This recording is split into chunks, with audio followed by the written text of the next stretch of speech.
Absolutely embarrassing from top to fucking bottom today. Absolutely disgraceful. We go to AC Milan in 2 weeks time, boys. 2 weeks fucking time.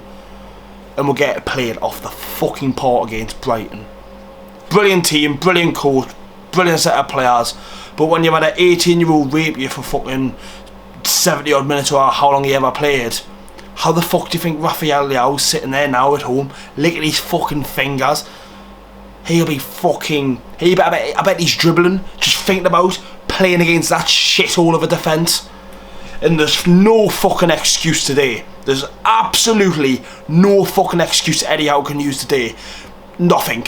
He really, really can't, right? And yet again, he got it fucking wrong. Like last week, got it wrong.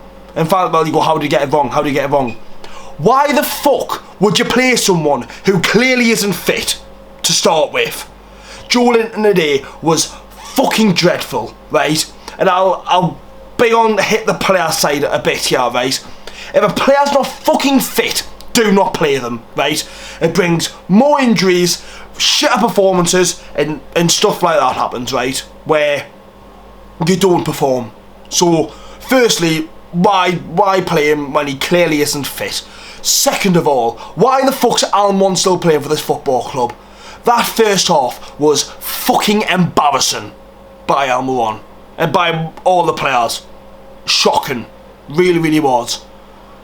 Let's go over the goals. The first one. Fans will sit there and criticise Nick Pope, and yes, he was fucking embarrassing today. Dreadful, awful, right? Tonali should have got taken off. It was his only mistake of the game, but the ball comes here, edge of the box after the goalkeeper saved it. You've got to hide the cunt away. Miss kicks it right, and doesn't have the urge to go to the ball and get out to the midfielder. Shocking. Really, really fucking was. And fans will sit here and go, oh, well, you've got to... You kind of sit here and criticise players and whatnot. What the fuck's happened to Bruno? I was high as a fucking kite last season. Fuck knows what drugs he was on last season, because if that's the Bruno that we've got this season, then fuck me. Awful. Really fucking was. Not fucking good enough today by Bruno. This season, not good enough. Even against Villa when we won 5-1, he was fucking shite. So why the fuck's he still playing? Yet again, favourites in this team, and it's simple as fuck. I don't think Dan Burns necessarily had a bad season or being one of the worst players, but does he deserve to be playing for a team that plays AC Milan in the Champions League in 2 weeks' time? Absolutely not. Now I was the one sat here meant to be getting told by fans and whatnot that our transfer window was a 10 out of 10 and that our business was spot on. I said from day fucking one, after we signed Tonali, Harvey Barnes, and I think Livramento, we had to sign a centre back, we had to sign a centre midfielder, another one, we had to sign another striker and another right winger, because from what it looks like, it's only going to be Barnes and Gorn on the left and Murphy and Almond on the right. That's not going to take you to anywhere in this league, and especially into the fucking Champions League. Yet again, the midfield today, we are massively missing a number 6, a holding midfielder who will just sit there and do the dirty work. That's what we're missing. Tonali doesn't bring you that. He's not that type of player. He's a very, very similar type of Bruno, and we're not seeing the best out of them players because they're playing together. You need someone in that midfield to sit there and do all the dirty work, and we haven't had that since Isaac Hayden. What Isaac Hayden done for the football club before everything happened with the takeover and his injury and whatnot, right? He was fine, you know what I mean? You need a player like that who's going to do the dirty work. Nottingham Forest signed Sonangwe from PSV would have been fucking ideal for that team. But no. And then there's offence yet again. For me, Trippier, he was good last week, right? But captain leader, you've let an 18-year-old rape you on that pitch for 70 odd minutes. It's not fucking good enough. Defensively, centre halves, Shaw, that second goal for me by Fabian Shaw, there was no desire. He sat there and the way he's lifted his foot up to try and block it, not hide himself in front of it to block it for the team. Lacklustre, absolutely fucking shite, right? And then yet again today, Matt Target and left back. You've got fucking Lewis Hall sat on the bench, right?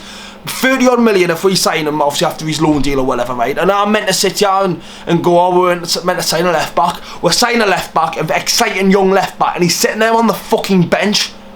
That's no good to anyone. If you've put the money to sign Lewis Hall and Tino Livramento, that's 70 fucking million on centre on fullbacks, and they're sat on the fucking bench.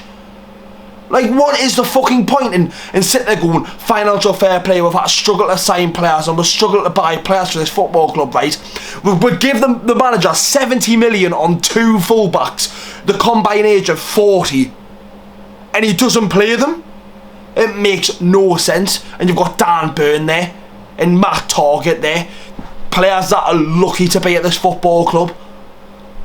Nick Pope today, that first goal for me, fucking hell. Do we need a change? Does Dubravka come in? Honestly, these 2 weeks for Newcastle is going to be a massive, massive, massive 2 weeks, because we need to change something out on that team. We really, really do. That whole 11 needs scrapped and started from top to bottom. It really, really does. Every single player is not safe in that team, in my opinion. If I'm the manager after that performance, after losing 3 games in 4, when we lost 4 games all of last season, you sit there and go, no one's safe in the starting 11. It absolutely not. Top to bottom, go. If fucking Cavius is the best trained in training, fucking start him. Do you know what I mean?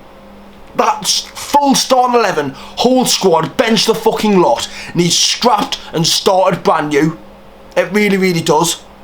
We play, I keep saying it, we go to the San Siro in 2 weeks. If Fabian Shaw's injured and Botman's not back in time, we've got Dan Burn and Jamal Lascelles as we're fucking centre halves, going to one of the biggest, most iconic stadiums in world football. And I'm meant to sit here and agree with fans who said we had a 10 out of 10 transfer window, back the manager. If someone deserves to get criticised, you fucking deserve it. And yet again, question marks need to be said to Eddie Howe. Absolutely. You cannot play that game, sit there and watch that and expect us to be all, oh well, look at last season, we've got Champions League football. You need to live in the real world. You need to sit here and live for what happens in the moment. And what happening at the moment is simply not fucking good enough whatsoever from top to bottom. I'm not going to sit here and go Eddie Howe out whatsoever, because every team goes through a spell where they don't win games and whatnot. Last season, Carabao Cup final, we lost 3 or 4 games around that stage, couldn't score and whatnot. Might just be the start of the season. Newcastle don't normally start good at the start of the season, apart from last season. I'm just going off the past, but if you play like that at the San Siro in a couple of weeks' time, you will get fucking raped. Simple as that. Rafael Leao will be absolutely buzzing with that performance, knowing that he's got to play that defence in a couple of weeks' time. Not good enough whatsoever. Question need to be asked to Eddie Howe, and these next 2 weeks are massive for Newcastle. No signings, nout, and we've got to sit here and focus and ensure that we are going to perform against Brentford, because if we get beat at Brentford going to the San Siro, it's going to be a long hard season for Newcastle if it continues like this.